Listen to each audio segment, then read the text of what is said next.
Cool guys, this is my Avengers Endgame spoiler discussion. If you have not seen Avengers Endgame, click out of this video because I'm going to be spoiling stuff in 5, 4, 3, 2, 1. I am Iron Man.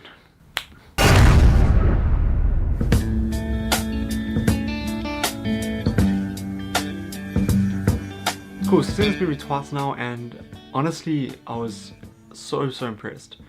I went into the movie not being critical, but I was like prepared to, I guess in a way, be a little bit disappointed with some stuff. And let me just clarify, it's nothing against the filmmakers or the people who have made this film. I just knew that because I've been invested in this franchise from the beginning, from 2008's Iron Man, this had a lot going for it. In fact, I'll go as far to say that I think this was the perfect ending for the current chapter of the MCU. Perfect. I really mean that. Christopher Marcus and Stephen McFeely, who wrote the script for this movie, the screenplay for this movie, they deserve an Oscar nomination for the script.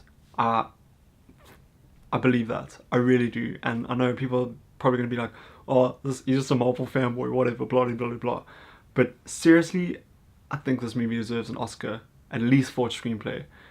The screenplay for this movie was incredible. Like seriously, so many little things as well, like the I Love You 3000 with Iron Man and his daughter, and just the whole I am Iron Man at the end when Tony snaps his fingers, which is a throwback to what he said in Iron Man 1, but also was the perfect sort of ending of his character. The stuff with Peggy and Cap at the end.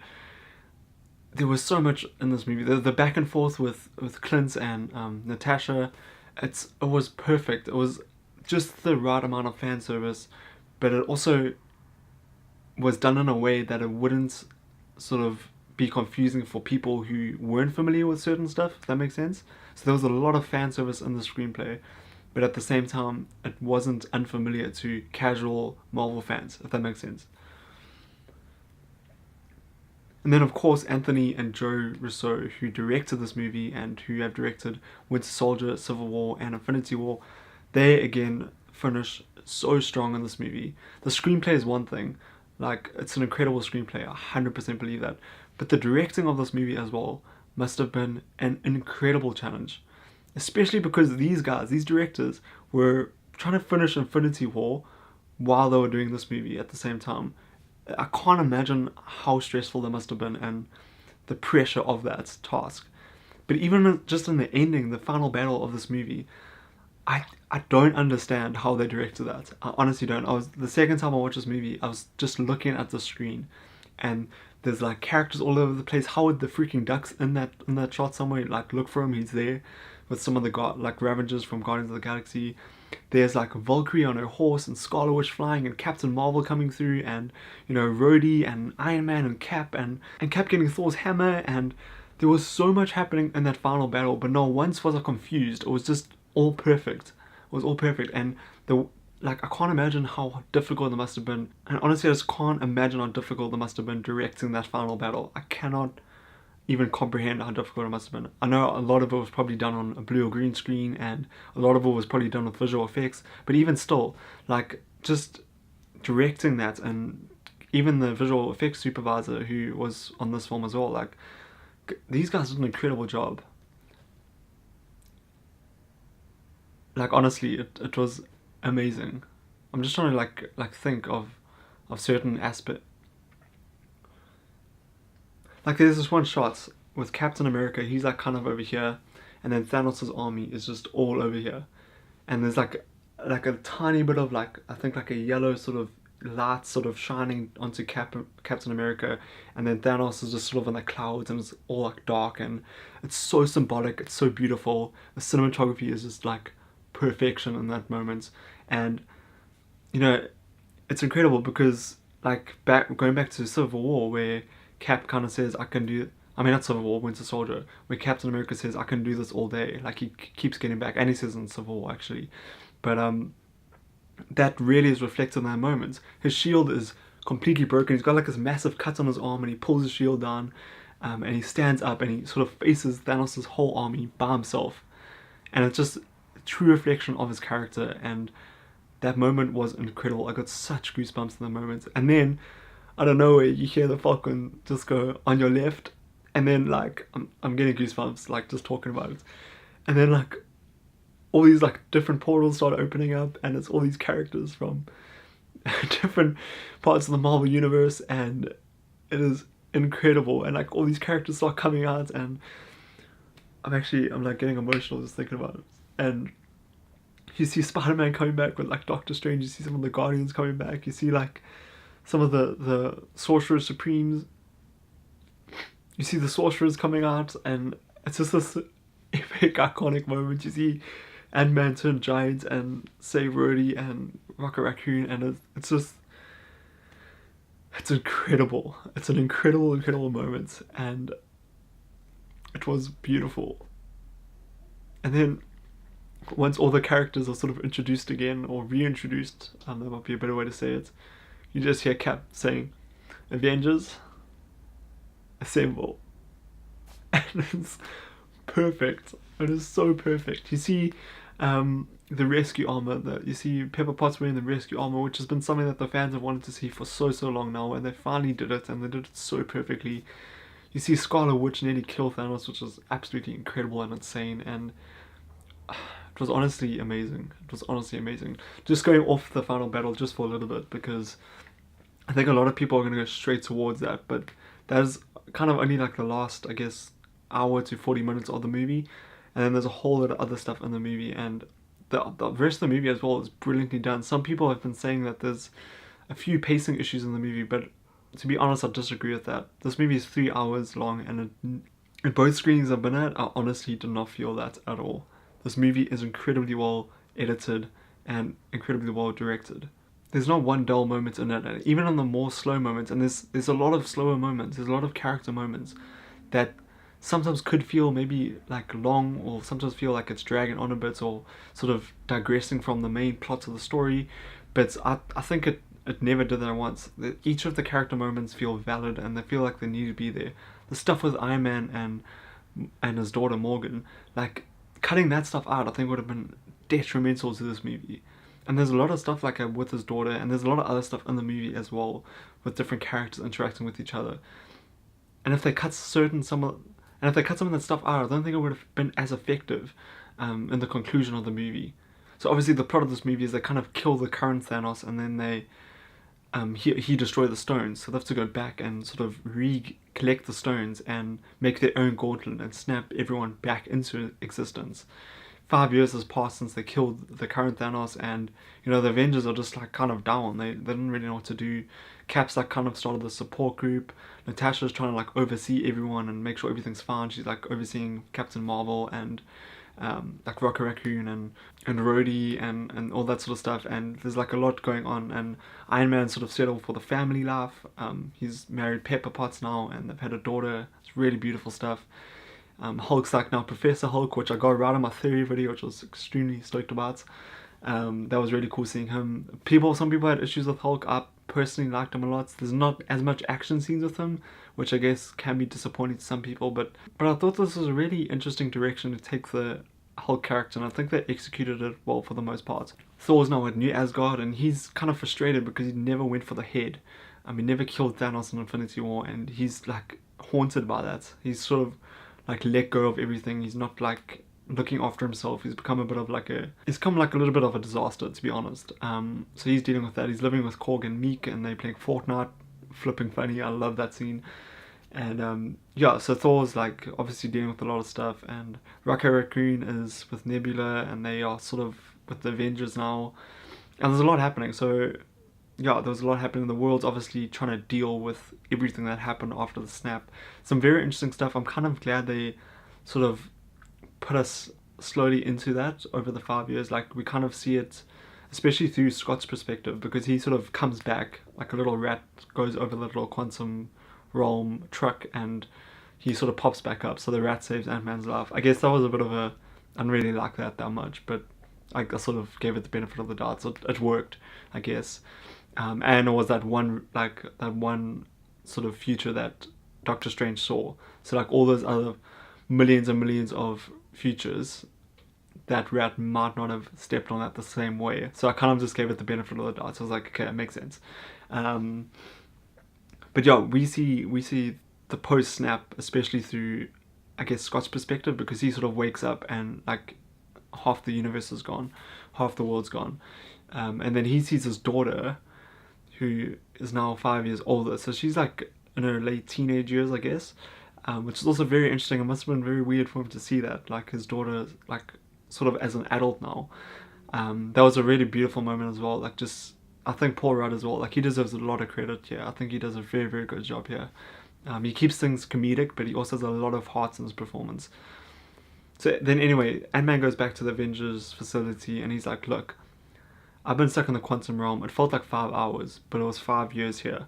So kind of that classic like time thing, like, and then also kind of that, I guess I had that Inception vibe, like, except it's the other way around. So like when you're in the quantum realm, it's not as long as being in reality, which is interesting. So then they're like, okay, well, there's one guy that can help us do this, Tony Stark. He can help us travel back or through the quantum realm, travel back in time, come out in a different time, and collect all the stones again, and create the gauntlet, and sort of reverse what Thanos did, which is great in theory. And Tony Stark's like, look, I've got something good here. I've got a daughter, I've got a family, I've got everything I wanted. I can't help you guys. And it makes total sense. Like, I think all of us in the cinema were like, okay, yeah, fair enough. You've made things work for you. You've got a family. You're happy. Like, that's cool. But then Tony Stark kind of like is like, I think he's washing the dishes or whatever, and then he sees a picture of Peter Parker. He was kind of a father figure to him in the other movies, and he's like, you know what, I've lost this kid. I lost the kid. I didn't look after him. He's gone, and I think he's kind of haunted by that guilt a bit. And I think it kind of haunts him a little bit, and he decides, okay, look, I'm gonna look into this at least. I'm not gonna tell the other guys yet. I'm gonna look into this. I'm gonna try to figure this time travel thing out. And he figures it out. And it's awesome. And then I love the interaction that they had with Pepper and him. And again, this scene could have possibly have been cut out of the film, but I'm glad they kept it in. Because like he sort of speaks to Pepper a little bit, and then Pepper's like, look, you're not gonna rest until you figure this out. Which is like, again, what she says at the end of the movie, which is beautiful. We'll get there just now. But she's like, look, you're not gonna rest if you don't try this, if you don't fix this. And he's kind of like, yeah, she knows me now. She knows me too well now. This makes sense. I'm gonna go fix this. So he goes back, and then pretty much the Avengers go back in time to different parts of the Marvel Cinematic Universe, different eras, different years, and they collect the stones again. They also bring Thanos back in a very interesting way. In 2014, Thanos, through Nebula has like this weird sort of circuit thing in her brain, obviously because she's like half robotic. And her memory sort of gets like swapped or traded, or it's mirrored in the other version of Nebula at that time. So the 2014 Nebula and the 2019 Nebula have a bit of back and forth with their memory. So the 2014 Thanos is like, these Avengers, they've got all the stones already, and they kill me in the future. This ain't it, Chief. So he goes back, and eventually he, through the 2014 Nebula, who sort of swaps roles with the 2019 Nebula, they go back to the Avengers facility, and his ship like comes out of the quantum realm tunnel thing, and it just starts blowing these missiles down. It is insane. Oh yeah, wait, before that though, the Hulk puts on the gauntlets, which I was a little like confused about at first. I was like, I wonder why the Hulk did it. But what made sense to me, just thinking about it more, is that it kind of needed, I think, for the audience to know that the gauntlet could have transformed bigger. And obviously with the Hulk, it's bigger on his arm because he's got a bigger hand. So like that whole aspect of it growing bigger for the Hulk's hand, I think they wanted it to sort of make sense when Thanos tried to put it on later on in the film. So the audiences wouldn't have been like, oh wait, but isn't the gauntlet like meant to hit a human hand? So I think that's why they did Hulk. Could be wrong there, but I think it makes sense. So anyway, yeah, the Hulk snaps, and after that, we know that everyone's back because Hawkeye's phone, his wife starts calling him. And that was just, it's such a beautiful moment that, so like the cell phone starts ringing, Hawkeye's wife is trying to call him, and then Ant-Man goes to the window and you can see birds in the trees, and like a very hopeful sort of environment outside. Because also like all the animals and stuff like that, they were also wiped out. Every living creature, half of it was wiped out by Thanos. So just seeing birds again and stuff like that, like it's very hopeful. And then that's when the Thanos' ship comes out of the quantum tunnel and just starts raining down missiles onto the Avengers facility. Because now he's like pissed off now. Like he's like, these Avengers keep screwing crap up for me. This shouldn't be that difficult for me. I'm wiping them all out.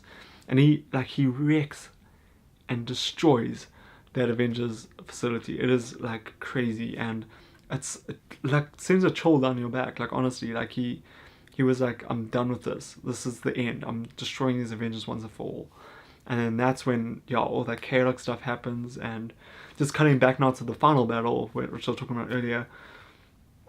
It's incredible. Thor has 2 hammers now because he got the 1 hammer back in Asgard in 2013. So he's got 2 hammers, and he's busy getting the crap kicked out of him by Thanos. And then it cuts like the hammer, Thor's hammer, and then like it sort of zooms past and it doesn't land in Thor's hand, and then it cuts to Cap, and then he just like grabs it, and then it is just pure insaneness happens after that. Like even the way like Captain America like uses the hammer is some of the coolest shots ever. Like he is like getting thunder down from the sky and like striking Thanos with it, and thunder and lightning. It's insane. It's all so beautiful. And anyway, yeah, so then Captain America starts getting beaten up. Iron Man's sort of beaten up already. Thor's like also beaten up, and then that's when all the other Avengers come in, and that whole final battle is just like, it's pure insanity. It's beautiful. It's some of the best the MCU has to offer, and I think it's some of the best the MCU will ever have to offer. It is just purely, absolutely amazing. It is just amazing stuff. It's like incredible stuff. And then yeah, like Captain America starts getting like obviously this is before the other Avengers come, but I honestly thought he was gonna die here the first time watching the movie. Like Thanos like starts like striking him down, he starts beating him down properly, and his shield breaks, and I was like, okay, yeah, he's dead now. Captain America's gonna die here. But no, he doesn't die. The rest of the Avengers come on, they wreck Thanos' army, and all hope kind of is lost when Thanos gets the gauntlet again, and then Captain Marvel sort of like, who else was it? It was Captain Marvel and someone else, but they sort of like keep him from snapping, and then right at the end, sort of Iron Man comes and he starts grabbing his hand again and like trying to block that snap, and then he like sort of strikes Iron Man down, and then Iron Man's like on the floor, and then Thanos is like, I am inevitable. And then he snaps, and then nothing happens. And they do this very cleverly because you can't actually see the stones on the gauntlet. It's like a front view. And then it cuts to Iron Man, and he's just like with his hand here, and he's like, I am Iron Man. And he's got all the stones like sort of like weaving through his armor, and then he just snaps, and then it just goes bright white. And then it cuts to like Thanos' army turning to dust, and it is just beautiful stuff. It is awesome. And then the hectic thing is that Tony Stark gives his life to save the rest of the heroes, and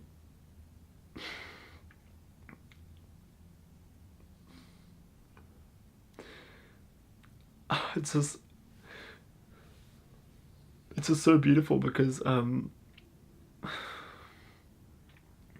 there's just a moment with like Peter Parker's the first one to come and see if like he's okay, and like if you cut to Iron Man, he's like half of him's like all burnt up, and he's like pale and white, and he's done, he's like finished, like he gave it all in this final battle.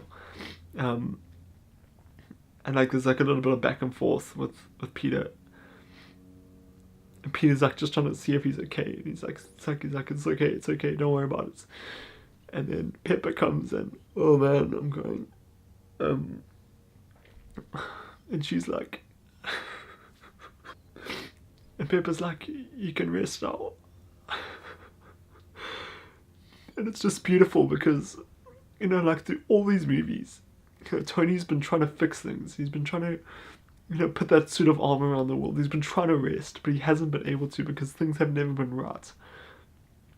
And right at the end, like he gives it his all and he fixes it. He is that suit of armor around the world in that moment. He he is Iron Man. And then there's like a back and forth with him and Rhodey as well. And then like Rhodey comes down as well, and it's like, it's gonna be okay. And it was just all those important people in Iron Man's life like were there in that moment, and it's so sad. It's so sad. Um, and then obviously like we then go to the funeral, and it's got the like they send. Then it goes back to the funeral, and then just everyone's there, like all the current MCU characters who have like had interaction with Iron Man throughout the MCU, and they even have the kid from Iron Man 3, which is something so little, but again, like so awesome that they put that in. Like that is amazing, and yeah, it's just it's so beautiful. Nick Fury's like sort of at the back lingering there, and as if like no one really knows that he's arrived, but he's sort of there. It's really cool. Um, and yeah, like it's a perfect ending for Iron Man. Like I was so sad to see him go, but at the same time I was like, this is exactly what he needed to do. This is exactly his mission throughout all these movies. He needed to be Earth's mightiest Avenger, Earth's mightiest defender, and I think he was in this movie, quite honestly. He saved like the universe in a way, which is incredible. Um, so that was absolutely incredible. And then yeah, then sort of everyone goes back to their separate ways. We see some stuff with Thor and the Guardians, which is really really cool. Again, another theory I got right, where he is essentially going to go with the Guardians now. I think he'll be in Guardians 3, hopefully. And yeah, then right at the end, they have to return the stones to back into their place. Again, this is something I was saying earlier. Like we saw the Ancient One, and the Ancient One had a bit of an interaction with Hulk, and that was really really awesome. I love Tilda Swinton, and just seeing her as the Ancient One again was awesome. Seeing Jane Foster by Natalie Portman was awesome, and also Robert Redford and some of the guys from the Winter Soldier and 2012 Avengers scenes. That was really really cool. I'm glad those like major characters in those movies that actually came back for like smaller roles. That was awesome. Again, like a little stuff that they added in that made a very big difference, and I was pretty stoked about that, especially with like Natalie Portman. I never thought she was going to touch another Marvel project again, but yeah, I didn't think she was going to be back for another Marvel movie, so just seeing her come back was really awesome. Anyway, so Bruce Banner had made a promise to the Ancient One, saying that they will return the stones, so nothing will be messed up in the timeline, which makes sense.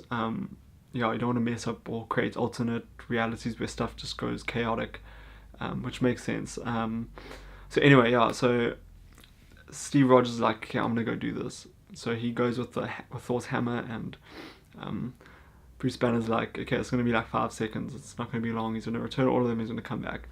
And then when he tries to bring him back, because nothing happens. Nothing happens.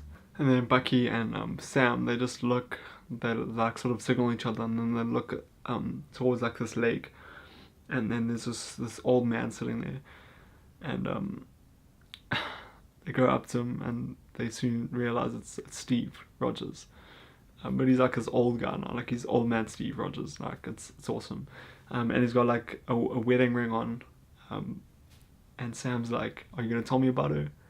And then he's like, "I don't think I will," and it's such a beautiful moment, because that's his, that's his memory. Those are his. Like he's wanted that life for so long in the MCU. He's wanted a family. He's wanted Peggy Carter for a long time, and he's sort of keeping that to himself, which I thought was really funny.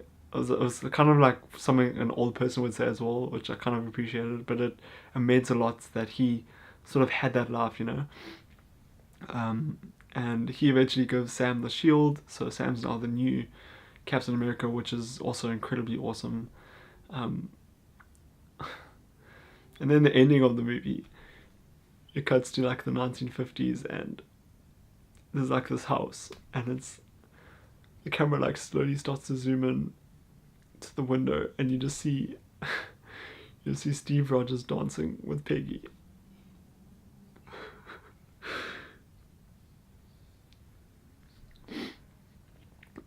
And it's just,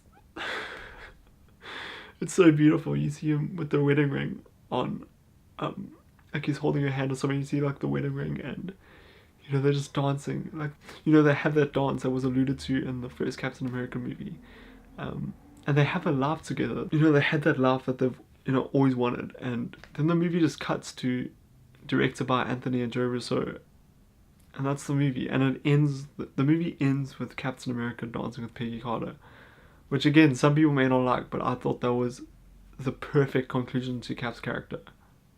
You know, he goes back in time. He goes back to the era that he was sort of robbed of. He goes back to the life that he was robbed of because he was frozen, obviously, and he gets to live that life. He gets a second chance, and I mean that's the same thing with with Iron Man. He gets that second chance to have a family in the movie, which ultimately leads to a sacrifice. But then I think the role is slightly reversed for Steve. I think he had to sacrifice a lot to get that second chance with Peggy, where it was the other way around for Iron Man. In a way, I don't know if that makes sense, but maybe you'll catch my drift on that. Guys, this movie, it was insane. Like, yeah, I haven't been able to get it out of my head like these last couple of days at all. I've been thinking about it non-stop. I've been trying to find things that are wrong with it, not because I want to, but because I'm like, how can this movie be so good? Like, it really, really was good. I mean, some people can argue that the time travel stuff doesn't really make sense, and maybe it doesn't, but at the same time, I'm like a lot of time travel movies don't make sense, and because it's such a, I guess, foreign concept, like it's hard to sort of hit the nail on the head with it and make sense with time travel. And I think for the most part, they did a very good job with it compared to most other movies. So I accepted the rat going over the quantum realm truck and then bringing Ant-Man back. I thought that was fun. I mean, I also accepted the rat going over Ant-Man's truck and bringing Ant-Man back. That was cool. And yeah, ultimately, I just think this movie was incredibly, incredibly well done. I haven't heard anyone say that it felt longer than two. I haven't heard anyone complain about its length. I haven't heard anyone complain about the movie like properly. There's been a few nitpicks there and there, but as a whole, everyone's loved this movie, and it's just a true reflection, firstly, of the incredible directors, of the incredible screenwriters, and the incredible like visual effects people and everyone else involved in this film. But then again, it's also just an incredible reflection of how incredible the MCU has been. Quite honestly, like the MCU for me has been such a major part of my life. Like, I know it sounds cheesy and cliche and whatever, but if you saw my tweet a couple of days ago, like I watched the first Iron Man movie with my dad and my brother. We went to a small cinema. We watched it late in the night. The cinema wasn't full at all, but we watched it in 2008. I was 12. And then this last weekend, I got to watch it with my whole family and a bunch of friends who have made over the years that the MCU movies have come out.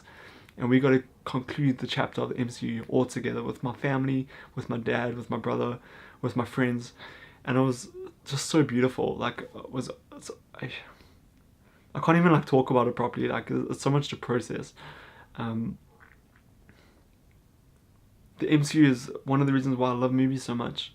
One of the reasons why I want to make movies someday, because like this movie has had a huge impact on me. I cried watching it in the cinema. I like cried. I sobbed watching it. The person next to me, one of my friends, they were crying too, like properly crying, like just like tears and like snot running down their face. It was incredibly emotional for them. And this is what this movie did. And like during this movie as well, like I know I'm going on a bit of a rant here, but during this movie as well, like this is the first time, besides Star Wars: The Force Awakens, where people clapped during the opening credits. Besides that, this is the first time in a movie where people have clapped during like a movie. For me, that's the first movie I've been in where people have clapped. People clapped when Thor got the hammer. People clapped when Iron Man snapped his fingers. There were a whole bunch of other moments where people were cheering and clapping, and it felt more than a movie. It felt like a legit experience, and it's a true reflection of how powerful these movies are. And I loved Endgame. I absolutely loved Endgame. It's one of my favorites in the MCU, I think, at the moment. As a standalone movie, it works as a standalone movie, but obviously I think it works better if you have watched the MCU to date. I think it's definitely a movie for the hardcore fans, for the people who have been invested since the beginning, but at the same time it's definitely for casual fans as well, who may have just watched Infinity War, or possibly just this one even. It makes enough sense to, I think, for people to understand what's going on. But yeah, this movie was great. It's going to probably be one of my favorites for a long time still. It's very unique. It doesn't feel like just a sequel to Infinity War. It feels like its own movie, and at the same time, Infinity War doesn't feel like the first half of this movie. They're both really good films independently. And yeah, I loved Endgame, guys. I absolutely loved it. I would love to know all your thoughts about it in the comments down below. Let me know. Go full on spoilery in the comments down below. This is, yeah, spoiler comments are welcome here. Go crazy. I would love to know your favorite parts of the movie. Maybe some stuff you didn't like if you didn't like certain aspects of it. But I know this one is incredibly long, this video. If you have stayed till the end, thank you. I'm glad you found this interesting and not complete boring. But a lot of the stuff, I've definitely missed out on stuff as well. But a lot of the stuff I've said today is stuff I really, really felt. And stuff I just wanted to get off my chest and just talk about. Even if it was to one or two people. So thank you so much, guys, for watching this. Go watch Endgame again. I'm going to go watch it again soon, hopefully. And yeah, I guess I'll see you guys soon. Bye-bye.